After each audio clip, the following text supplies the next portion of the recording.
मंत्रालयातील फुलांचे गुच्छ भिरकावून कडकडीत भाषण देणं असो किंवा ब्रीफिंगला उशीर करणाऱ्या अधिकाऱ्याला जागेवर सस्पेंड करण्याचा दणका असो, गेल्या 8 दिवसांपासून महाराष्ट्र पंकजा मुंडेंचा तो जुना डॅशिंग अंदाज अनुभवतोय.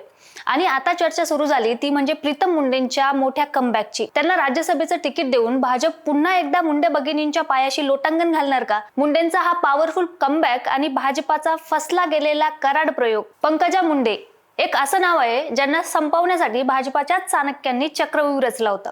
वंजारी समाजाचा नवा चेहरा शोधण्यासाठी रमेश कराड आणि भागवत कराडांना रणांगणात उतरवलं गेलं. पण 2024च्या धक्क्यानंतर दिल्लीश्वरांना एक गोष्ट उमजलीये की मुंडेंना पर्याय नाही आणि मुंडेंशिवाय गत्यंतरही नाही. पंकजा मुंडे यांना वगळून आपल्याकडे एखादा ओबीसी चेहरा असावा, वंजारी समाजातील एखादा चेहरा असावा किंवा वंजारी समाजातील एखादं मोठं नेतृत्व तयार व्हावं या उद्देशाने भाजपामध्ये साधारणतः 6-1 वर्षापूर्वी एक चांगलाच प्रयोग सुरू झाला होता. हा प्रयोग आता सपशेल फसताना दिसतोय. नेमका हा प्रयोग का फसलाय आणि भाजपाने हा प्रयोग का सुरू केला होता इथपासून आपण माहिती घेणार आहोत. भाजपाने जे नेतृत्व म्हणून जे चेहरे दिले होते ते कोण होते आणि हे सगळं का करण्यात आलं होतं, काय होता हा भाजपाचा कराड प्रयोग आणि तो का फसला, पाहूया आजच्या व्हिडिओच्या माध्यमातून. नमस्कार, मी पूजा आणि तुम्ही बघताय सत्य पे सत्ता, म्हणजेच थोडक्यात पण महत्वाचं. महाराष्ट्रात दिवंगत गोपीनाथ मुंडे साहेब यांच्याकडे एक मोठा आणि महत्वपूर्ण ओबीसी नेता म्हणून पाहिलं जातं. वंजारी समाजासोबतच ओबीसींच्या मनावर अधिराज्य करणारे ते नेते होते. त्यांच्या अकाली मृत्यूनंतर त्यांच्या राजकीय आणि सामाजिक वारसा पुढे नेण्याची जबाबदारी आली ती पंकजा मुंडे यांच्याकडे. पंकजा मुंडेंनी ती जबाबदारी स्वीकारली देखील. त्यांनी गोपीनाथ मुंडे यांचा राजकीय वारसा नेटाने पुढे नेला. परंतु राज्यातील आणि केंद्रातील भाजपाच्या वरिष्ठ नेत्यांशी जसा संपर्क गोपीनाथ मुंडे यांचा होता, जसा समन्वय त्यांचा होता, तसा पंकजा मुंडे यांना काही ठेवता आलेलं नाही. परिणामी गोपीनाथ मुंडे यांच्या जाण्यानंतर पंकजा मुंडे यांना 5-6-1 वर्ष राजकीय संघर्षाला मोठं तोंड द्यावं लागलं. पण प्रश्न समन्वयाचा होता की वर्चस्वाचा? भाजपाच्या वरिष्ठ फळीशी मुंडेंचे असलेले संबंध पंकजाताईंना टिकवताच आले नाहीत की त्यांना मुद्दाम आयसोलेट केलं गेलं? या संशयातून संघर्षाची खरी टिणगी पडली होती. जेव्हा पंकजा मुंडेंनी जाहीरपणे नाराजी व्यक्त केली तेव्हा त्यांच्याकडील खाती काढून घेणं आणि परळीत त्यांच्याच भावाकडून झालेला पराभव यामागे भाजपमधीलच अदृश्य हातांची चर्चा आजही जोरात होते. आपल्याला डावललं जात असल्याची भावना, समर्थकांच्या मनाची होणारी घालमेल, आपलं राजकीय आयुष्य संपवलं जात आहे की काय अशी भावना पंकजा मुंडे यांच्या मनात तयार झाली. या भावनेतूनच त्यांनी थेट राज्यातील आणि केंद्रातील प्रमुख नेत्यांवर टीका करायला सुरुवात केली. याचा मोठा फटका त्यांना बसला देखील. सुरुवातीला पंकजा मुंडे यांच्याकडील काही महत्वाची खाती काढून ती राम शिंदे यांना दिली. पंकजा मुंडे यांना दुसरा फटका बसला तो परळी विधानसभा मतदारसंघात. त्यांच्या भावाकडूनच पंकजा मुंडे यांचा पराभव झाला. त्यावेळी अशी चर्चा होती की पंकजा मुंडे त्यांच्या पराभवासाठी भाजपामधीलच काही नेत्यांनी धनंजय मुंडे यांना मदत केली होती. विधानसभेतील पराभवानंतर पंकजा मुंडे त्यांचं विधान परिषदेवर किंवा राज्यसभेवर पुनर्वसन होईल अशी चर्चा समर्थकांमध्ये सतत सुरू असायची. पंकजा मुंडे यांनाही सुद्धा ती भावडी आशा सतत लागूनच राहिली होती. पण भाजपामध्ये दुसऱ्या बाजूला एक वेगळी स्क्रिप्ट तयार होत होती. वंजारी समाज ओबीसी मतदाराला दुखवायचं तर नाही, पण त्यांचे नेतृत्व पंकजा मुंडेंकडून काढून घ्यायचं अशी ही स्क्रिप्ट होती. अशा पद्धतीने भाजपामधील काही चाणक्यांनी डाव टाकायला सुरुवात केली. याच डावाचा पहिला अंक खेळला गेला तो रमेश कराड यांच्या रूपाने. विधान परिषदेवर पंकजा मुंडे यांच्या ऐवजी वंजारी समाजाचाच रमेश कराड यांना भाजपाने संधी दिली आणि त्यांना आमदारही केलं. या राजकीय खेळीने मुंडे समर्थकांमध्ये कमालीची चिलबिल सुरू झाली. पंकजा मुंडे यांनी काही काळ संयम राखला, पण राज्य आणि केंद्रातील भाजपा नेतृत्वावर उघड टीका करण्याचा त्यांचा सिलसिला सुरूच होता. याचाच फटका पंकजा मुंडे यांना अधिक बसायला सुरुवात झाली. विधान परिषदेवर संधी हुकल्यानंतर 2020 मध्ये महाराष्ट्रातून राज्यसभेवर पाठवण्यात येणाऱ्या जागांची चर्चा सुरू झाली होती. आता या जागेवर तरी आपल्याला न्याय मिळेल, आपल्याला संधी दिली जाईल अशी भावडी आशा पंकजा मुंडेंना होतीच. पण ती पण फोल ठरली. पुन्हा एकदा त्यांच्या नावावर फुल्ली मारली गेली. यावेळी राज्यसभेसाठी वंजारी समाजातूनच डॉक्टर भागवत कराड यांचं नाव पुढे आलं. विशेष म्हणजे विधान परिषदेवर पाठवलेले रमेश कराड काय किंवा त्यानंतर राज्यसभेवर पाठवण्यात आलेले भागवत कराड काय, हे दोघी एकेकाळी गोपीनाथ मुंडे यांच्याच तालमीतले पैलवान होते. त्यांच्याच नेतृत्वात आणि आशीर्वादाने या दोघांनीही आपलं राजकीय आयुष्य घडवलं होतं.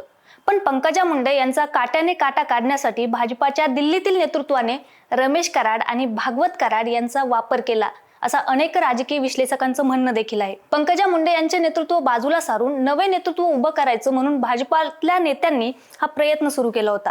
भागवत कराड हे तसे उच्च शिक्षित पेशाने डॉक्टर असल्याने ते पंकजा मुंडे यांना योग्य पर्याय ठरू शकतात असा वरिष्ठ नेत्यांचा अंदाज होता.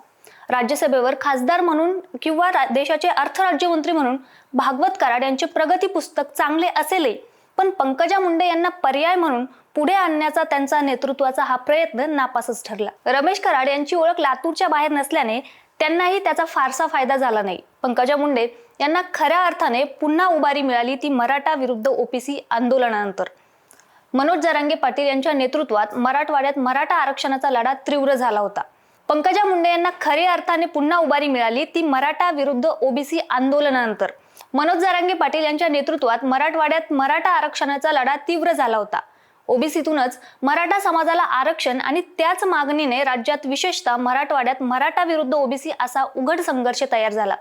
ओबीसी नेतृत्व म्हणून छगन भुजबळ यांना मराठवाड्यातही मान्यता मिळेल असं चित्र एल्गार सभांमधून तयार झालं होतं, पण भुजबळांचा प्रभाव फारसा दिसून आला नाही. मराठा विरुद्ध ओबीसी संघर्ष चांगलाच चिघळला असताना याचा फटका 2024 मध्ये झालेल्या लोकसभा निवडणुकीत बसू नये यासाठी भाजपाने सावध भूमिका घेतली. इथूनच पंकजा मुंडे यांच्या कमबॅकला खरी सुरुवात झाली. ज्या पंकजा मुंडे यांना सातत्याने डावललं गेलं असल्याची भावना तयार झाली होती, त्यांना अचानक बीड लोकसभा मतदारसंघातून उमेदवारी जाहीर झाली. अर्थातच पंकजा मुंडे यांना बहिणीचीच उमेदवारी कापून दिली होती, पण त्यामुळे कुठेतरी का होईना आपल्याला संधी मिळते असं म्हटल्यावर त्या निवडणुका लढवायला तयार झाल्या. मात्र मराठा आरक्षणाच्या हवेत त्यांचा पराभव झाला. अवघ्या 7,000 मतांच्या फरकाने का असेना, पण त्यांची दिल्लीवारी हुकली. मराठवाडा आणि महाराष्ट्रात मराठा आरक्षणाच्या आंदोलनात सत्ताधारी भाजपाचे उमेदवार अगदी पालापाचोळ्यासारखे उडून गेले. लोकसभेत महाराष्ट्रातून जोरदार दणका बसल्यानंतर भाजपाने जिरवाजिरवीचे त्यांचे प्रयोग पुन्हा ते थांबवले. मराठवाड्यातील मराठा विरुद्ध ओबीसी संघर्षाच्या काळात ओबीसी आणि वंजारी समाज हा पंकजा मुंडे यांच्याच पाठीशी असल्याचं प्रकर्षाने दिसून आलं होतं. त्यांना पर्याय म्हणून पुढे करण्यात आलेले रमेश कराड, भागवत कराड यांना समाजाने कधी जास्त स्वीकारलंच नाही. ही वस्तुस्थिती भाजपाच्या नेतृत्वाच्या लक्षात आल्यानंतर केंद्रीय नेतृत्वाने पुन्हा एकदा पंकजा मुंडे यांचा राजकीय पुनर्वसन करण्याचा निर्णय घेतला. विधान परिषदेवर संधी देत त्यांना देवेंद्र फडणवीस यांच्या मंत्रिमंडळात पुन्हा मानाचं पान दिलं गेलं. पंकजा मुंडे यांचा मुख्य प्रवाहात आणण्याचा फायदा भाजपाला मराठवाड्यातील स्थानिक स्वराज्य संस्थांच्या निवडणुकीत झाला. नगरपालिका असतील, नगरपंचायत असतील, या निवडणुकांमध्ये भाजपाला चांगलंच यश मिळालं. या उलट पंकजा मुंडे यांना पर्याय म्हणून ज्या रमेश कराड आणि भागवत कराड यांना मागच्या दाराने आणण्यात आलं होतं, त्यांनाच भाजपाच्या संघटनात्मक आणि राजकीय यशात कुठेही फारसा जास्त फायदा झालेला नाही.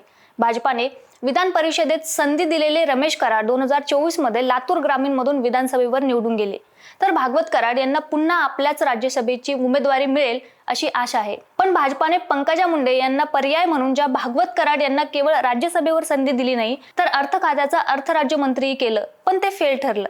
अगदी महापालिका निवडणुकीतही त्यांचा शब्द फारसा चालला नाही. त्यामुळे पक्ष नेतृत्व पुन्हा त्यांना संधी देईल याची शक्यता अगदीच कमी असल्याचे चित्र दिसते. थोडक्यात सांगायचं तर भाजपाने पंकजा मुंडेंना पर्याय शोधण्याचा प्रयत्न केला खरा, पण महाराष्ट्राच्या मातीत मुंडे नावाचं वलय इतकं मोठं आहे की तिथे कोणताही प्रयोग टिकू शकला नाही. आता पंकजा मुंडे किंवा मुंडे भगिनी या संधीचं सोनं करून पुन्हा एकदा ओबीसीचा बुलंद आवाज बनणार का? तुम्हाला काय वाटतंय? कमेंटमध्ये नक्कीच कळवा. आणि अशाच माहितीपूर्ण व्हिडिओसाठी पाहत राहा सत्य पे सत्ता, म्हणजे थोडक्यात पण महत्त्वाचं.